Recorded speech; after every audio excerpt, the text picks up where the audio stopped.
But Savitri व्रत में सौभाग्यवती स्त्रियां अपने पति की लंबी आयु एवं सभी प्रकार की सुख समृद्धियों के लिए बट वृक्ष की पूजा करती हैं और बट सावित्री व्रत रखती हैं। महिलाएं अपने अखंड सौभाग्य एवं कल्याण के लिए यह व्रत करती हैं, जिससे पति के जीवन में आने वाली अदृश्य बाधाएं दूर होती हैं तथा सुख समृद्धि के साथ लंबी उम्र प्राप्त होती है। बट सावित्री व्रत की संपूर्ण कथा स्कंद पुराण में बताई गई है। इस कथा के विषय में कहा गया है कि यह कथा सौभाग्य प्रदान करने वाली है, इसीलिए बट सावित्री व्रत के दिन बट वृक्ष के नीचे इस कथा का विस्तार पूर्वक पाठ करना चाहिए और सुहागिन महिलाओं को इस कथा का श्रवण अवश्य करना चाहिए। बट सावित्री व्रत कथा के बिना यह व्रत पूर्ण नहीं माना जाता है, इसीलिए हर सौभाग्यवती स्त्री को इस कथा का श्रवण अवश्य करना चाहिए। तो आइए सुनते हैं बट सावित्री व्रत की पौराणिक कथा को विस्तार से। नमस्कार और स्वागत है आपका सनातन ज्ञान और संस्कार चैनल पे। पौराणिक कथा के अनुसार भद्र देश के एक राजा थे जिनका नाम अश्वपति था। भद्र देश के राजा अश्वपति के कोई संतान नहीं थी। उन्होंने संतान की प्राप्ति के लिए मंत्रोच्चारण के साथ प्रतिदिन 1,00,000 आहुतियां दी। 18 वर्षों तक यह क्रम जारी रहा। इसके बाद सावित्री देवी ने प्रकट होकर वरदान दिया कि हे राजन, तुम्हें एक तेजस्वी कन्या प्राप्त होगी। सावित्री देवी की कृपा से जन्म लेने के कारण कन्या का नाम सावित्री रखा गया। कन्या बड़ी होकर बेहद रूपवान हुई। योग्य वर न मिलने की वजह से सावित्री के पिता दुखी थे। उन्होंने कन्या को स्वयं वर तलाशने भेजा। सावित्री तपोवन में भटकने लगी। वहां साल्व देश के राजा द्युमंत सेन रहते थे, क्योंकि उनका राज्य किसी ने छीन लिया था। उनके पुत्र सत्यवान को देखकर सावित्री ने पति के रूप में उनका वर्ण किया।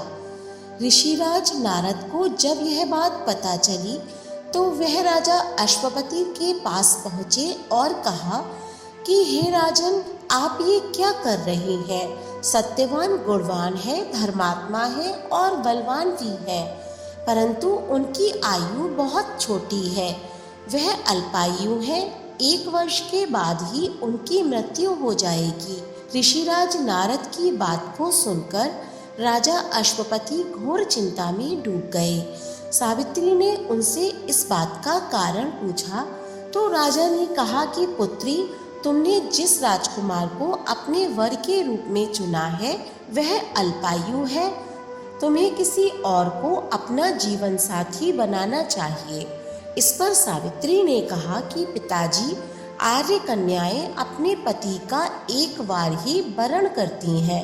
राजा एक बार ही आज्ञा देता है और पंडित भी एक बार ही प्रतिज्ञा करते हैं। कन्यादान भी एक ही बार किया जाता है। सावित्री हट करने लगी और बोली, मैं सत्यवान से ही विवाह करूंगी। राजा अश्वपति ने सावित्री का विवाह सत्यवान से कर दिया।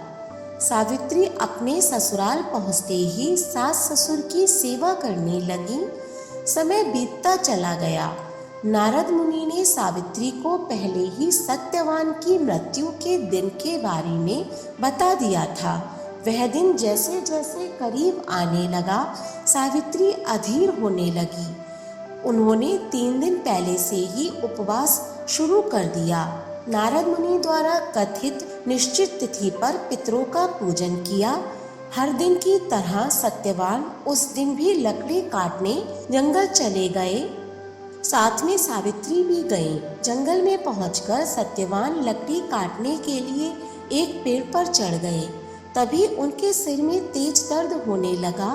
दर्द से व्याकुल सत्यवान पेड़ से नीचे उतर गए। सावित्री अपना भविष्य समझ गई। सत्यवान के सिर को गोद में रखकर सावित्री सत्यवान का सिर सहलाने लगी। तभी वहां यमराज आते दिखे।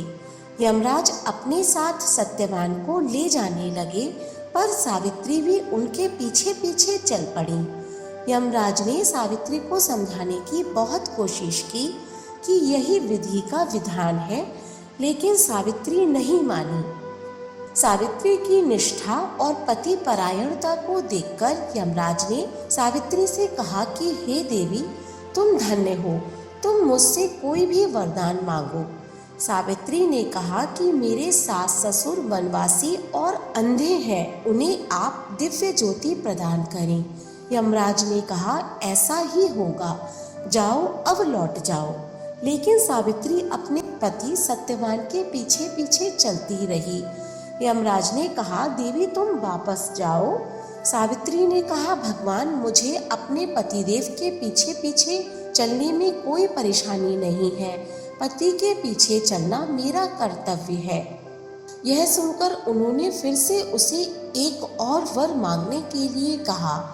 सावित्री बोली हमारे ससुर का राज्य छिन गया है, उन्हें पुनः वापस दिला दें। यमराज ने सावित्री को यह वरदान भी दे दिया और कहा कि अब तुम घर लौट जाओ। लेकिन सावित्री पीछे पीछे चलती रही। यमराज ने सावित्री को तीसरा वरदान मांगने को कहा। इस पर सावित्री ने 100 संतानों और सौभाग्य का वरदान मांगा। यमराज ने इसका वरदान भी सावित्री को दे दिया। सावित्री ने यमराज से कहा कि प्रभु, मैं एक पतिव्रता पत्नी हूँ और आपने मुझे पुत्रवती होने का आशीर्वाद दिया है। यह सुनकर यमराज को सत्यवान के प्राण छोड़ने पड़े। यमराज अंतर्ध्यान हो गए और सावित्री उसी बट वृक्ष के पास आ गईं जहां उनके पति का मृत शरीर पड़ा था। सत्यवान जीवंत हो गया और दोनों खुशी खुशी अपने राज्य की ओर चल पड़े। दोनों जब घर पहुँचे तो देखा कि माता पिता को दिव्य ज्योति प्राप्त हो गई है। इस प्रकार सावित्री सत्यवान चिरकाल तक राज्य सुख भोगते रहे। सावित्री के पतिव्रता धर्म की कथा का सार यह है कि एकनिष्ठ पति परायण स्त्री अपने पति को सभी दुख और कष्टों से दूर रखने में समर्थ होती है। जिस प्रकार पतिव्रता धर्म के बल से ही सावित्री ने अपने पति सत्यवान को यमराज के बंधन से छुड़ा लिया था, इतना ही नहीं, खोया हुआ राज्य तथा अंधे सास ससुर की नेत्र ज्योति भी वापस दिलाती थी। उसी प्रकार महिलाओं को अपना गुरु केवल पति को ही मानना चाहिए। गुरु दीक्षा के चक्र में इधर उधर नहीं भटकना चाहिए। बट सावित्री व्रत करने और इस कथा को सुनने से उपवासक के वैवाहिक जीवन या जीवन साथी की आयु पर किसी भी प्रकार का कोई संकट आया भी हो तो वह टल जाता है। यह व्रत करने से सौभाग्यवती महिलाओं की मनोकामनाएं पूर्ण होती हैं और उनका सौभाग्य अखंड होता है। अतः पतिव्रता सावित्री के अनुरूप ही प्रथम अपने सास ससुर का उचित पूजन करने के साथ ही अन्य विधियों को प्रारंभ करें। आप भी वट सावित्री व्रत के दिन इस कथा का श्रवण अवश्य करें।